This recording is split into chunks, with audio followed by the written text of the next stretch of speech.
El primer envío de esclavos irlandeses a América se produjo el año 1612 bajo el reinado de Jacobo II. Su destino, la Guayana. Sería el inicio de un largo recorrido, ya que pocas décadas después, entre 1641 y 1652, bajo el mandato de Cromwell, Inglaterra infligió un terrible genocidio sobre Irlanda, cuyos supervivientes fueron vendidos como esclavos. La población irlandesa cayó desde alrededor de 1,5 millones de habitantes a 600.000. Y como los niños quedaban huérfanos, las autoridades inglesas procedieron a raptar a decenas de miles de ellos, de edades comprendidas entre los 10 y los 14 años, para venderlos como esclavos en Virginia y en Nueva Inglaterra. Pero no se trataba solo de niños irlandeses, también niños ingleses.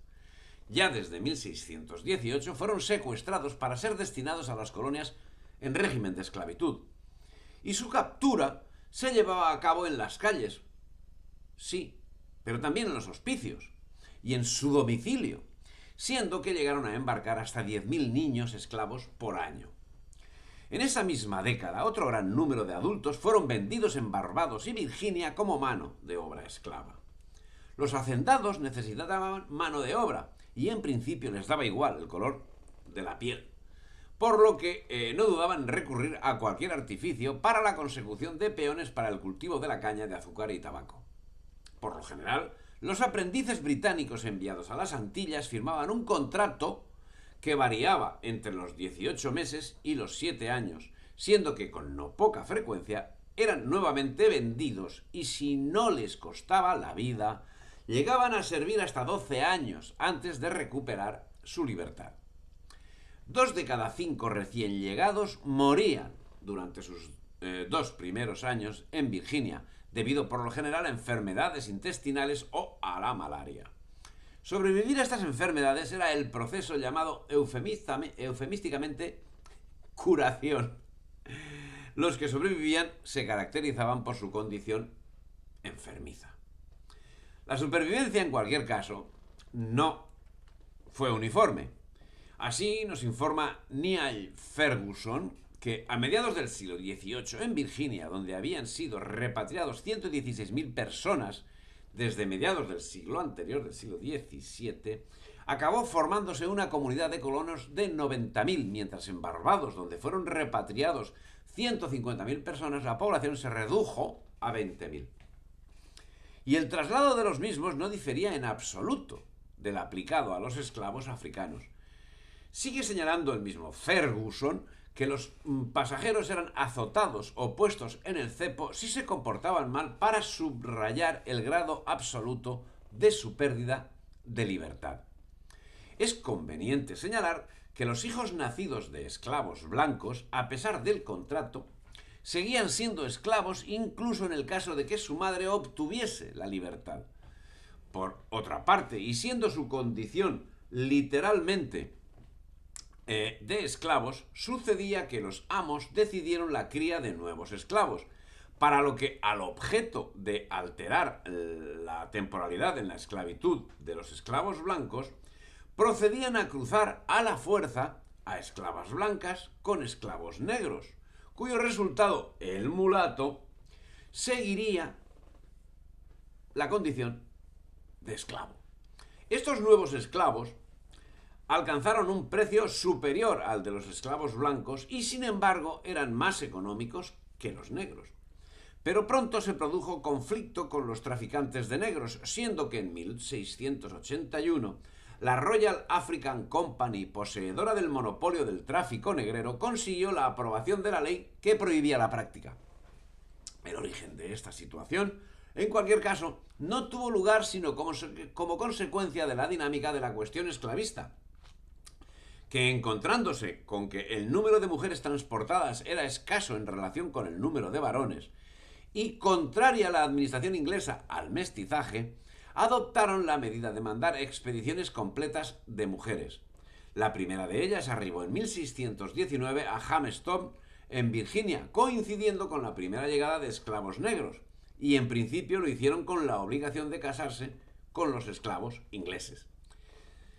El comercio de pioneros, que así eran llamados, además nos vamos a Nueva Zelanda, por ejemplo, y aquellos esclavos que fueron allí transportados como esclavos, resulta que tienen unas placas maravillosas por donde pasaban, decían los pioneros esclavos.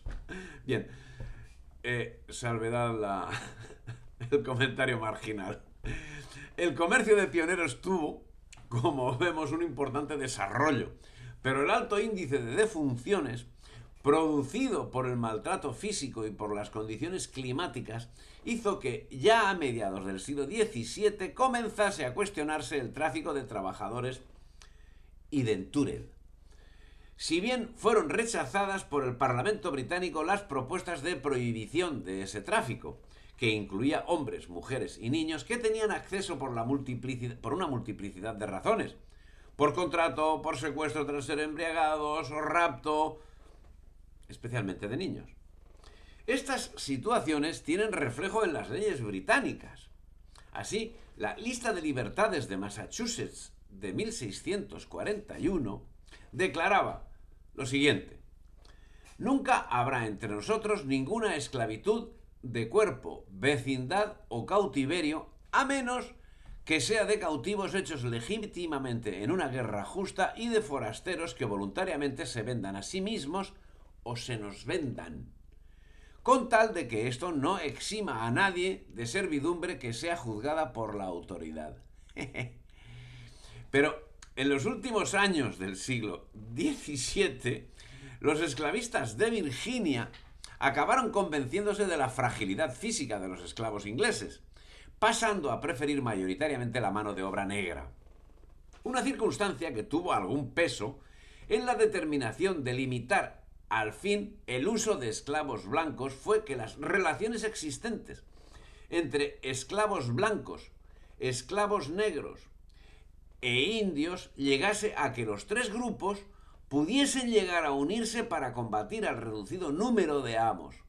Y es que llegaron a producirse fugas de esclavos de estos tres colectivos, lo que tuvo reflejo en las leyes aprobadas para el efecto. Y es de estas leyes de donde surge el racismo, que en principio parece que no era el eje sobre el que se asentaba el esclavismo. Así, Edmund Morgan, basándose en su profundo estudio de la esclavitud en Virginia, no ve el racismo como algo natural en la diferenciación blanco-negro, sino algo que nace del desprecio de clase, un artefacto realista para el control. Si los hombres libres, desesperados, hiciesen causa común con los esclavos más temerarios, los resultados podrían ser peores que lo ocurrido con Bacon. La respuesta al problema era el racismo, para separar con una pantalla de menosprecio racial a los blancos libres más peligrosos de los esclavos negros peligrosos. Si te ha gustado el vídeo, dale me gusta, difunde y suscríbete al canal.